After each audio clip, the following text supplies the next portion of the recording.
காஞ்சிபுரத்தூரை ரவிச்சந்திரன் பிரசாத் சர்மா. இப்போ இந்த ஊரில் பார்த்திங்கன்னா புத்தூரில் வந்து முருகப்பெருமான் ஒரு 100 வருஷத்துக்கு கிட்டத்தட்ட பழமையான கோவில். இது வந்து செங்குந்த முதலியார் அவங்களுடைய பாரம்பரியமான கோவில். இது இன்றைக்கி பார்த்திங்கன்னா இப்போ பிரம்மோற்சவத்துடைய முதல் நாள் ஆரம்பம். இன்றைக்கி காலையில் கொடியேறி இருக்குது. இது சாயங்காலம் கமலத்தொட்டியில் முருகப்பெருமான் வந்து வீதி ஊராக போயிருக்கிறாரு.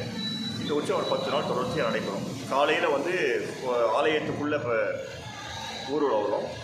மாலை நேரத்தில் வந்து வீதி ஊர்வலம் வரும்.